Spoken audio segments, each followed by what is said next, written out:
আজ আমি বানাবো মটরশুঁটির কুলচা। ওই জন্য প্রথমে আমি মটরশুঁটিগুলোকে ছাড়িয়ে ভালোভাবে জলে ভিজিয়ে নিয়েছি। প্রথমে আমি মটরশুঁটিগুলোকে মিক্সার গ্রাইন্ডে পেস্ট করে নেব। কুলচার পুর বানাবার জন্য দেখুন মটরশুঁটিটাকে আমি ভালোভাবে পেস্ট করে নিয়েছি। মটরশুঁটির পর আমি আদা একটু বেটে নিয়েছি। এরপর আমি দিয়েছি এখানে দেখুন স্বাদ মতো নুন লাগবে, চিনি লাগবে, আর এটা আমি জিরে আর লঙ্কাকে ভালোভাবে ড্রাই রোস্ট করে গুঁড়িয়ে নিয়েছি। চাট মশলা নিয়েছি, গরম মশলা গুঁড়ো নিয়েছি। এবার দেখুন আমি স্টাফিংটা তৈরি করার জন্য প্রথমে গ্যাসে আমি কড়াটা গরম করে নিয়ে তাতে সর্ষের তেল দিয়ে দিয়েছি। সর্ষের তেলটাও গরম হয়ে গেছে। এবার আমি প্রথমে তেলের ওপর দিয়ে দেব আদা বাটা, একটু ভালো করে ভেজে নেব।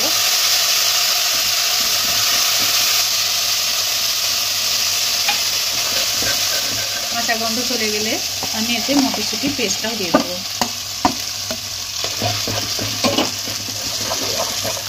আমি এখন নেড়ে নেড়ে এটাকে আমি ভালোভাবে ভেজে নেব।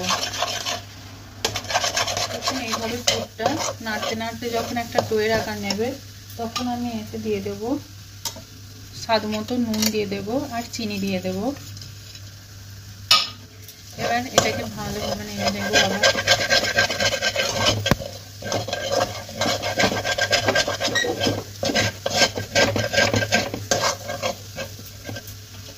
নেড়ে নেওয়ার পর এতে আমি চাট মশলা আর গরম মশলার গুঁড়োটা দিয়ে দেবো। দিয়ে আবারও ভালোভাবে নেড়ে নেব।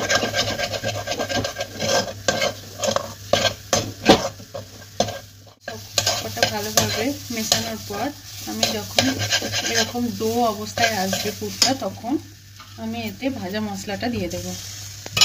এবার এটাও ভালোভাবে একটু নেড়ে নিলাম। দেখুন কড়া থেকে ছেড়ে ছেড়ে আসছে, তার মানে আমার পুরটা রেডি। এইভাবে নেড়ে চেড়ে এটাকে আমি এবার গ্যাসটাকে অফ করে একটা থালায় ঠান্ডা করতে দেবো। মটরশুঁটির পুরটা বানাবার পর আমি এবার কুলচার যে ডোটা সেটা বানাবো। তার জন্য আমি এটা নিয়েছি গমের আটা 1 বাটি আর ময়দা 1 বাটি, দুটো। এটা যেমন 1 বাটি নিয়েছি এটাও 1 বাটি নিয়েছি। এটাকে আমি ভালোভাবে মিশিয়ে দেব।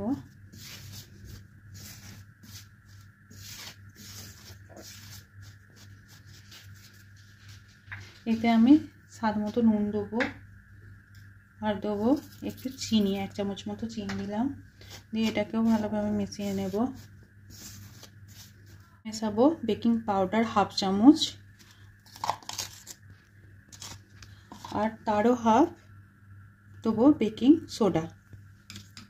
এবার এটাকে ভালোভাবে মিশিয়ে নেব।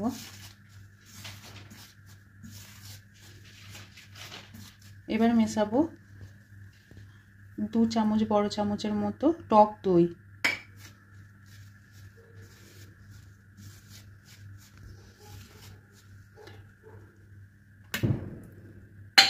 এভাবে মিশিয়ে নিলাম। দইটা ভালোভাবে মেশাবার পর আমি কুসুম কুসুম গরম জলে এটাকে আস্তে আস্তে মেখে নেব। একদম সফট একটা ডোয়ে পরিণত করব। একবারে জল মেশাবো না, ধীরে ধীরে মেশাবো।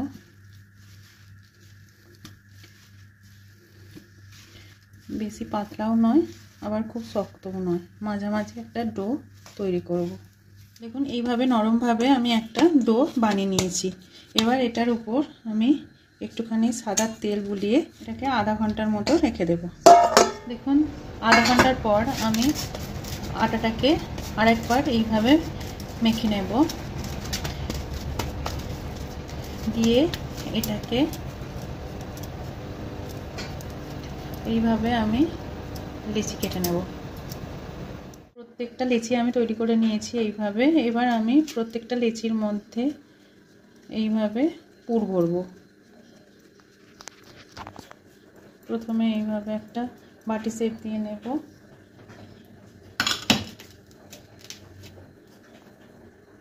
দিয়ে এইভাবে মটরশুঁটির পুরটা দিয়ে দিলাম। দিয়ে এইভাবে আমি মুখটাকে ভালোভাবে সিল করে নিলাম। দিয়ে এইভাবে ঘুরিয়ে ঘুরিয়ে ঘুরিয়ে ব্যাস এইভাবে আমি ডেলিগুলো সব তৈরি করে নেব পুর ভরে। দেখুন আমি একটা লই নিলাম। লইটাকে ভালোভাবে আটাতে ঘুরিয়ে ফিরিয়ে নিলাম। এইভাবে এখন আটাতে ভালোভাবে মিশিয়ে এইভাবে ধীরে ধীরে হালকা হাতে আমি বেলবো। এইভাবে একটু ওভাল আকৃতিতে বেলবো, যেমন কুলচা হয়।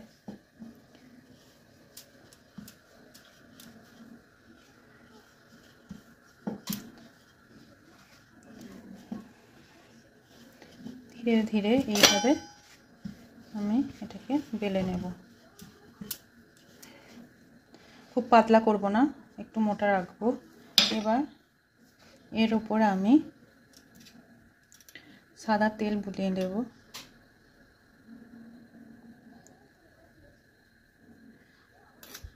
দিয়ে তার উপর কালো জিরে হালকা ছিটিয়ে দেব আর একটু ধনেপাতা কুচি দিয়ে দেব।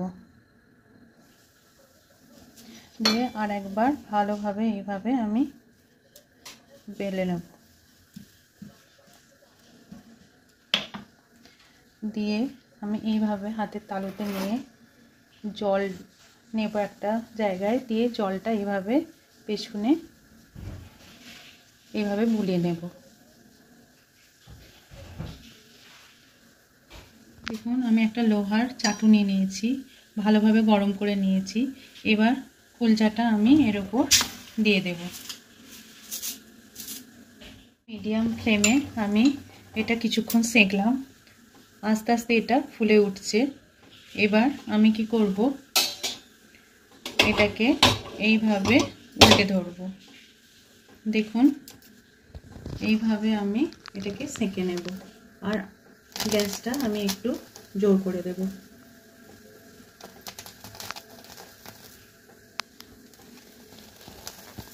ধীরে ধীরে করতে হবে যাতে জ্বলে না যায়। ভালোভাবে ফুলে গেছে।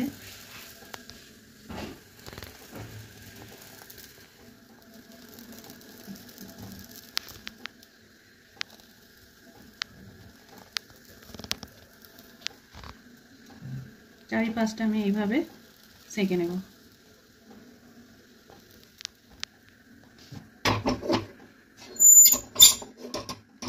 দেখুন ভালোভাবে ফুলে উঠেছে। এবার অপর দিকটাও দেখুন ভালোভাবে আমার সেঁকা হয়ে গেছে। এবার কুলচাটা আমার তৈরি। এবার এতে আমি একটু বাটার দিয়ে নেব উপরটা।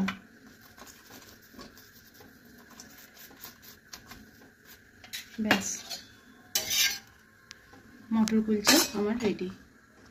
দেখুন মটরশুঁটির পুর ভরা কুলচা আমার একদম রেডি। কুলচাগুলো কত সফট হয়েছে, এটা আমি ফাটিয়ে দেখাচ্ছি। দেখুন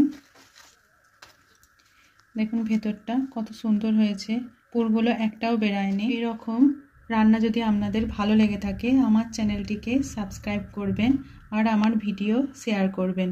ধন্যবাদ।